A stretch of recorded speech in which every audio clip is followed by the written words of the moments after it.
De novo, chique no último, hein, Carlinha? Ah, obrigada. Vamos lá, minha gente, sejam bem-vindos. Mais uma quarta, e hoje quarta-feira nobre, né? 2 aulas seguidas e 2 professoras maravilhosas com seus temas, e a gente vai ter essa sequência de aulas contínuas todas as quartas-feiras. E hoje temos a honra, o prazer de termos nossa querida Simone Arrojo, docente facilitadora de constelação familiar, docente da Hellinger Schule, comunicadora de rádio, e dispensa muitas apresentações, até porque a maioria de vocês com certeza a conhecem. É uma pessoa que tem realmente um conhecimento fantástico, e a gente conversou que esse projeto é um projeto extra, e vocês, quem já teve a semana passada já sabe. Então, ele não tem o viés acadêmico, ele é um viés realmente para esse momento que a gente está vivendo. É um brinde para vocês que são alunos da Escola Hellinger Novare. Aproveitem muito esse brinde, com certeza vocês vão ter muito conhecimento. E para quem ficar para a segunda aula, nos vemos. Assim que acabar a aula da Simone, nós temos novidades e vamos passar para vocês. Carlinha, vamos aos recados práticos. Ok. Pessoal, boa noite a todos. Boa noite, Inácio. Boa noite, professora Simone. Eu só preciso dar uns recadinhos técnicos para vocês. Para facilitar a questão das perguntas, eu peço para que vocês coloquem as perguntas no Q&A, e o bate-papo vocês podem usar para observações entre vocês, ok? Porque assim fica mais fácil de eu filtrar essas perguntas e verificar os temas que são correlacionados e como que isso fica melhor para passar para a professora Simone. As aulas a aula vai acontecer da seguinte forma: mais ou menos 1 hora de explanação, certo, professora Simone? Sim. E a meia hora final para as perguntas. E aí vamos iniciar já, porque tem muita coisa para se falar, não é certo? Muito obrigada, Sim. professora. Passo a palavra. Obrigada, Carla. Obrigada, Inácio. Aliás, parabéns a vocês pela iniciativa. Parabéns à Hellinger, né? A Hellinger Schule. Eu estou vendo aí o empenho enorme para continuar, né, com essa conexão, com essa sintonia, com esse grande campo, principalmente nesse momento atual, que nós devemos, como dizia Albert Hellinger, constelação familiar é filosofia na prática, e nós, estudantes de constelação eternos, né, eternos estudantes de constelação familiar, devemos aproveitar o nosso conhecimento para colocar de forma mais prática, não só para a gente, na convivência, mas também como um apoio para as pessoas que estão necessitando ao nosso lado, os nossos vizinhos, os nossos amigos. Eu estou vendo aí um monte de gente fazendo lives, então colocar esse conhecimento a serviço mesmo da humanidade, né? Porque como vocês viram na constelação que a Sophie fez, esse conhecimento e esse vírus e tudo que ela viu através do campo sobre o coronavírus, né? Ele tem a oportunidade realmente de nos levar para um outro lugar, um lugar mais amplo. Mas quem não conhece a constelação familiar, quem não conhece nada sobre sintonia, sobre servir a algo maior, sobre dizer sim à realidade, sobre ler os sinais fenomenológicos que as crises trazem para a nossa vida, essas pessoas estão desesperadas. Então, a gente pode ajudar, né, essas pessoas. Então, é por aí que eu vou começar hoje. Deixa eu só ajeitar aqui para ficar melhor. Então, é por aí que eu quero começar hoje. Então, boa noite a todos vocês. Eu quero começar com uma respiração. porque eu estudo bastante, né, essa parte de conexão, de respiração, de meditação. Eu acho extremamente importante quando a gente vai fazer um trabalho, quando a gente vai entrar em sintonia, quando nós vamos precisar de um pouco mais de centramento naquilo que a gente vai fazer.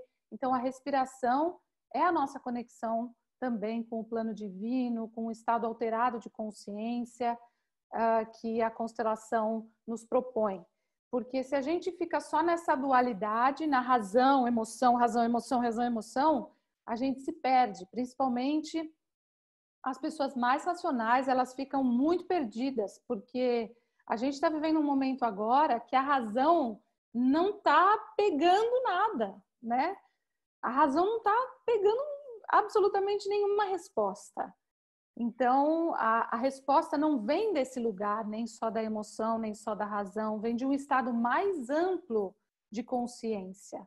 Então, todos nós estamos sendo levados a treinar esse estado mais amplo de olhar, de enxergar, inclusive nas nossas relações, que eu vou falar sobre isso daqui a pouquinho. Mas eu vou ensinar uma respiração que eu aprendi, uma respiração tibetana, eu aprendi na Índia essa respiração também, já aprendi através de um livro tibetano. É uma respiração para quem quer sair da dualidade e para quem também quer liberar memórias na sua energia ou no sistema familiar que já não faz, essas memórias que não fazem mais parte da sua vida. É uma respiração simples, é uma respiração que você pode fazer 3 vezes no mínimo e já tá bom. Eu digo no mínimo porque você pode fazer mais. Quem tem problemas de pressão alta deve fazer essa respiração, porque você acalma também. Para quem está com ansiedade, para quem está com síndrome do pânico, para quem está vivendo realmente um momento de bastante ansiedade, também pode aprender com essa respiração. Então, ela é bem fácil. A gente vai fechar a narina esquerda agora com o dedão. Então, você vai fechar a narina esquerda com o dedão. Vou ensinar isso de uma forma bem simples. A gente vai ver uma canalização de uma energia verde que vai entrar pela narina direita e vai até o final aqui na nossa virilha. Então, você vai inspirar verde como se tivesse uma canaleta até a virilha. Você vai inspirar verde e soltar azul. Então, vai inspirar verde, soltar azul. Então, a gente vai fazer isso 3 vezes. Inspirar verde, soltar azul. Depois eu vou inverter. Então, vamos lá. Inspira verde, troca a narina, solta com a narina esquerda, solta azul.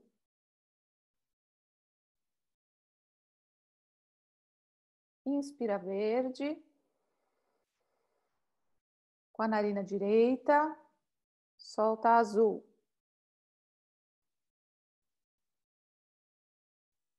Inspira verde,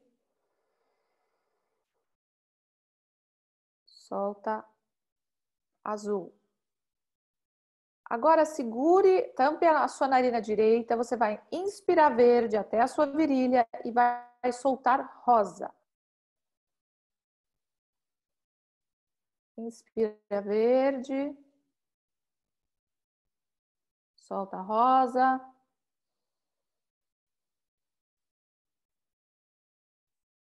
Inspira verde.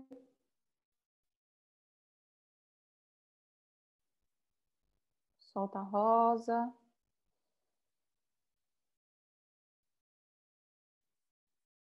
Inspira verde. Solta rosa. E agora com os olhos fechados, vocês vão usar os 2 canais.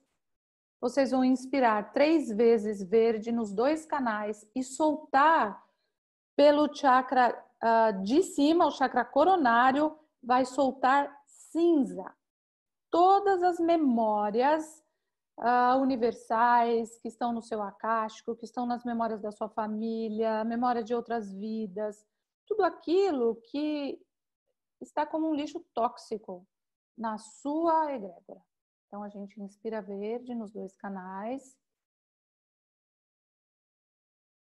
e solta através da boca, cinza, e também através do chakra coronário.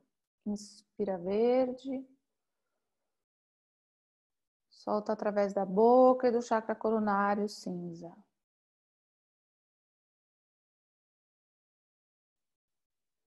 Inspira verde, solta através da boca e do chakra coronário, cinza.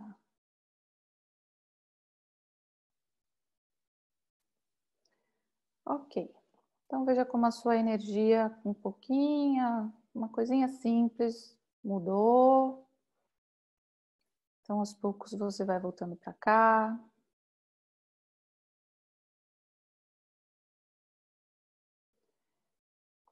Então, a gente vai entrar naquilo que realmente trouxe para a nossa essência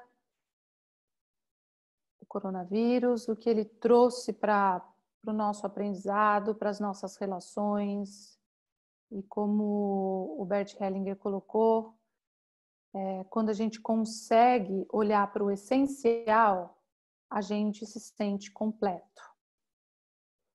Então, a gente vê que o coronavírus nos colocou, está nos colocando, de alguma forma, aparentemente limitados, mas esse limitado quer dizer no essencial da alimentação, no essencial das conexões, no essencial daquilo que é importante realmente para a nossa vida, no essencial dos nossos gastos, no essencial das nossas conversas, no essencial daquilo que a gente escolhe para se conectar nas notícias ou não escolhe, né?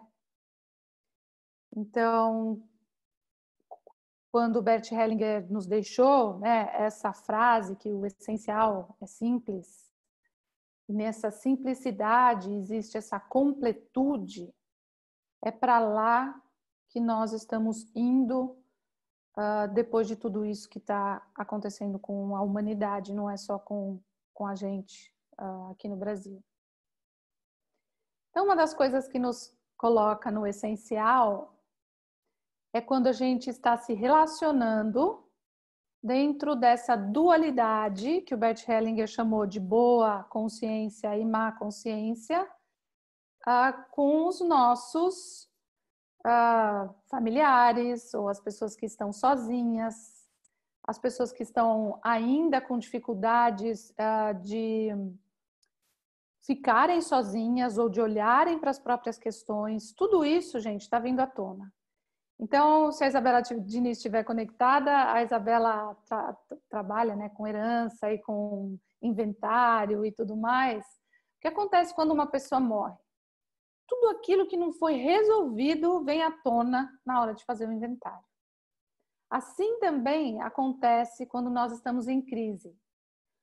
Tudo aquilo que nós não olhamos, de alguma forma, se coloca de forma maximizada para que a gente consiga realmente olhar para a ordem que vem antes do amor.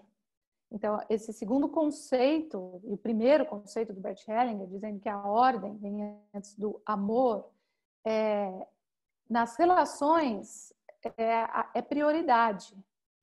Porque quando a gente vê a casa bagunçada, né, para onde vai o amor? Quando a gente vê a desordem financeira, para onde vai o amor? Quando a gente começa a ver que nós estamos desordenados emocionalmente, como é que a gente consegue entrar no amor? Então, para a gente conseguir entrar na ordem, nós precisamos ter uma visão fora da realidade, da dualidade, do certo, do errado, do bom, do ruim, do preto, do branco, e do querer ajudar e não ajudar. Então, o tempo inteiro somos movidos e puxados de um lado para o outro, e a gente fica, meu Deus, o que eu vou fazer? O que eu vou fazer? Eu não estou enxergando nada.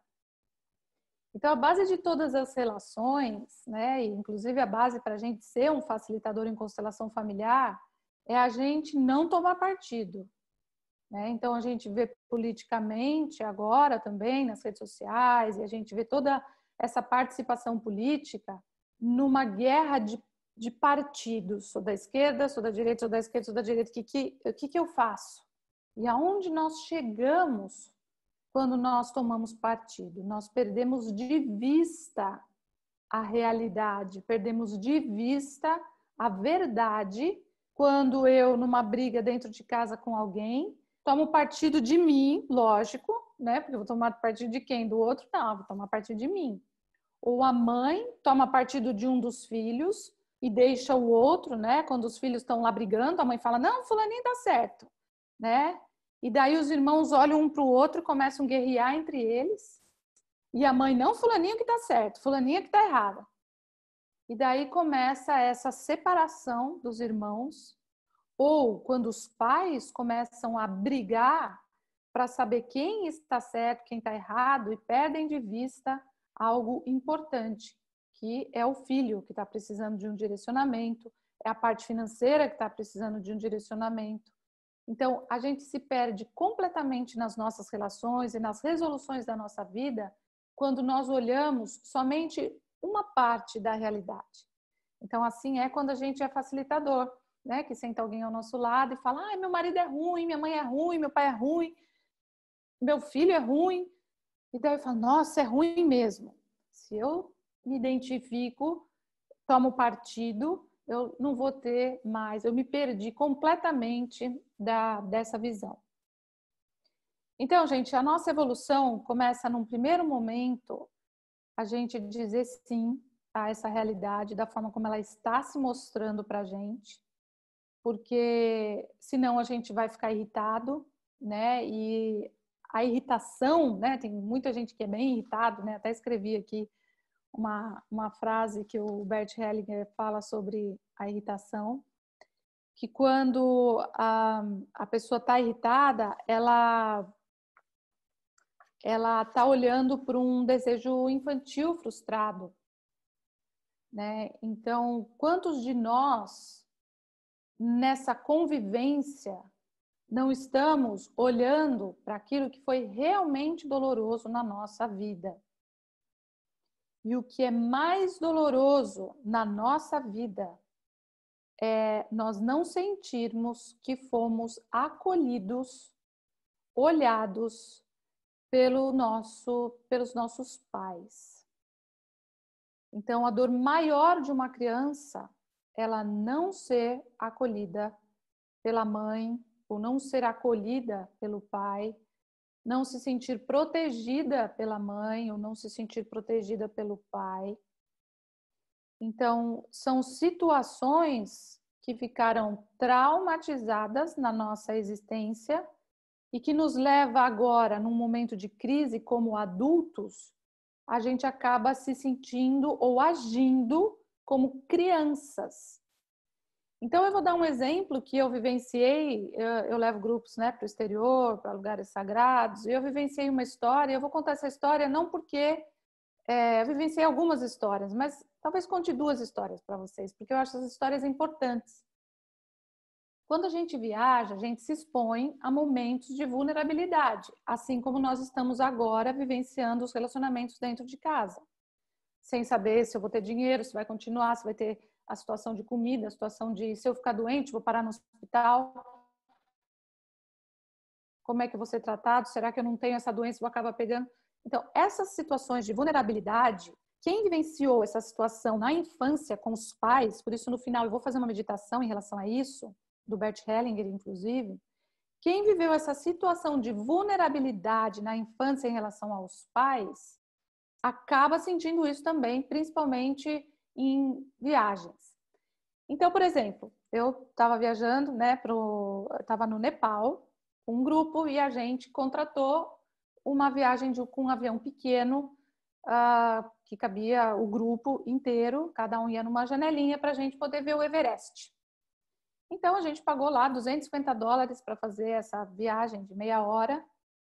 E uma das pessoas ficou doente, uma das pessoas do meu grupo ficou doente no dia e não pôde ir. E eu falei, puxa vida, né? No outro dia de manhã eu falei para ela, olha, você pagou e você não quer tentar ir? Porque afinal você veio até aqui, você vai vir de novo para o Nepal, né? Vai vir novamente. Então, como você não sabe se um dia você vai voltar, você quer aproveitar e ir? Só que assim, eu não posso ir, eu não vou com o grupo, você vai ter que ir sozinha. E daí ela sentiu e falou, olha, eu vou. Daí o guia falou assim pra gente, olha, Simone, é o seguinte, vocês vão ter que pegar um outro voo agora pro Butão, ao meio-dia, 1 hora.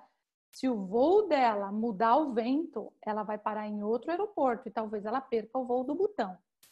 Eu falei, se ela perder o voo do Butão, o que acontece? Ela pega o próximo voo e vai pro Butão. Eu falei, ok. Eu falei, tudo bem pra você? Tudo bem.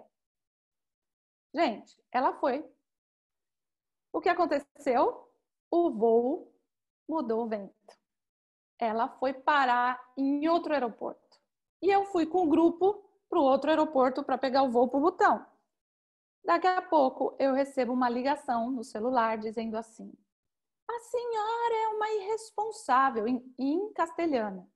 Eu falei, será que é comigo que ela está falando? Sim, porque a senhora permitiu uma criança de 5 anos ficar sozinha no aeroporto? Eu falei, gente, mas que eu me lembro, não trouxe nenhuma criança, né? Muito menos de 5 anos. Eu falei, do que a senhora está falando? Sim, tem uma criança aqui de 5 anos no aeroporto, completamente perdida. Eu falei, então deixa eu falar com essa criança, né? E daí veio essa pessoa e falou, ai, Simone, eu tô perdida, eu tô em outro aeroporto mesmo, o voo mudou, o avião mudou. Eu falei, calma. Então a gente já sabia que isso ia acontecer, podia acontecer e aconteceu, mas você se acalme porque o guia vai te ajudar. E eu estava com o guia lá. Não, calma que uma pessoa vai te ajudar, o voo vai te levar para não sei onde, deu todas as diretrizes. Mas eu fiquei com aquilo na cabeça, eu falei, gente, como que uma pessoa fala isso de 5 anos? É uma pessoa de 60 anos, que já viajou para o exterior, não está sozinha. E daí, gente, enfim, eu fui para o Butão, ela não conseguiu pegar o voo, foi parar depois no Butão e deu tudo certo. Mas quando eu fui conversar com ela com 5 anos foi deixada num orfanato, né? Foi separada dos irmãos. Este trauma que ainda estava vivo nela veio à tona de uma forma tão forte que ela se sentiu uma criança de 5 anos desamparada, sem os pais e falando que a mãe era irresponsável. Então, daí nós fizemos um movimento para compreensão disso e conseguimos fazer com que esse trauma ficasse menor e que ela pudesse acessar recursos de adultos, né? De um adulto, de uma mulher adulta de quase 60 anos, e não mais aquela ação interrompida. Ficou interrompida a força dela de agir perante uma situação de crise, perante uma situação de risco. Então, quando eu te conto essa história, é para você perceber que se você tem consciência